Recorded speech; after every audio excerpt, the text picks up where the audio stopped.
What's up, guys? Thanks for joining me. This is the Whiteboard Breakdown for May 20th. So today is our 5th week of our running and our handstand work. So today we have pretty much an all body weight workout. You need a wall, or for some of the handstand stuff, if you're still working on your pike, you may need a box or a bench or something to elevate your feet on. So to start up our day, we're gonna warm up with 2 rounds. I have a 200-meter jog. Again, we have running today, so we're gonna hop out on that 200-meter jog, work our way back. When we get back in, we're gonna do 10 light overhead presses. So with an odd object or just a light weight, 10 on each side. Right after that, we're gonna widen out our legs and go into our Cossack squat or our side lunge. You're just gonna go left to right. If you wanna hold that position a little bit longer, just to get deep into that groin, you can hold that as long as you need to. So you got 6 on each side. Then we got our hollow rocks. So working our hollow position that we'll use for our handstand, knees at the waist from here, shoulders off the ground. And we're just rocking back and forth using our core to stabilize ourselves as we start to rock. To make it harder, you just move your legs out or arms overhead. Next one we have is calf raises. So if you have a ledge, or if you can go onto a box and just put your ball of your foot on the ledge, heel down, raising up, and then right back down. If we don't have that, we can always just do like a down dog from here, raise and relax. So trying to get that heel closer and closer and closer to the ground just to warm up those lower legs. Then we have alternating stamps and stretch.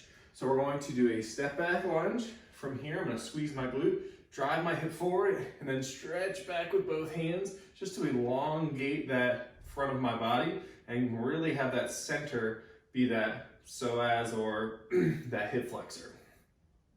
Okay, you have 10 on each side, just pausing for, 5 on each side, 10 total, just pausing for a few seconds each rep there. Moving on to our skill. Oh yeah, you have one more round of that for our warm up, sorry. Starting off with that 200-meter run. Now, talking about our skill section. So this is our 5th week of working on increasing our handstand hold. So a lot of this will focus on that.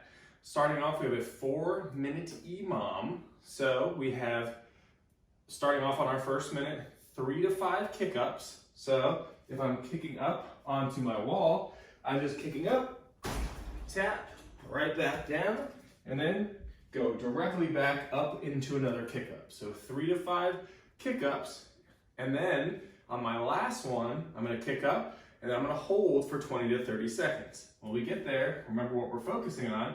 Shoulders are driving to the ears, and I'm bringing my rib cage down, engaging my glutes nice and tight. So remember, John Mark has a lot of good videos that he's been creating to show us how to find our handstand shaping. So you can check those out on our YouTube channel or in that Sugar Watt post. Right when you get done, that 20 to 30 second hold, you kick off, take the remainder of that minute to rest, and then hop back on for 3 more rounds. So 4 total rounds there. If we're pretty advanced and we want to work on our strict, we can do kick-ups to just a handstand and back down. Kick up to a handstand, no wall, and back down. Or if we're still working on our handstand balancing, we can go into a headstand and then kick up from there. Our second part, so we'll take 90 seconds to rest after that 4-minute EMOM, and then we're gonna do 30 finger presses. You can do this on a wall or on the ground. From here, I'm going to push my body weight up with just my fingers, 2 seconds, and then 2 seconds on the way down. That's 1 rep. I'm gonna do 30 total. This will help us guide our handstands once we start to get better with our strict handstands or our handstand walking. And another 90-second rest. And so our third portion, we have 30 handstand shrugs. So we'll kick up onto the wall, and then from there, we're gonna do shrugs. So my shoulders will be down to start, and then I'm gonna drive my shoulders to my ear, big shrug, and then let everything relax back down. So we will do this on the wall, or if we're not strong enough yet, we can do that in a pike position, or we can even end in a down dog and drive from that position. Just working on strengthening our shoulders. So if you can't do 30 in a row, that's fine. Kick off and maybe do 10 or 15 at a time and work that into 2 or 3 sets. Another 90-second rest, and our last one is going to be 3-minute max hold. That does not mean you have to hold on the wall for 3 minutes. If you can, awesome, you're amazing and crush that. But for a lot of us, when we kick up, we may hit a minute or less, kick off the wall, shake off, and then get back on. So we're trying to get as much time as we can in that 3-minute time. So we may only hold for maybe 2 minutes throughout that 3 minutes, but we're gonna try to maximize however long we're holding. So we can do that in a pike or a down dog or wherever we are in our progression. After we finish that, we're shaking it off and we're getting ready for our 5th week of our running focus. Remember, we tested our mile 5 weeks ago, and now we're improving on how to decrease that time. So this week, we're going to be working on a moderate pace with different rest portions and different distances.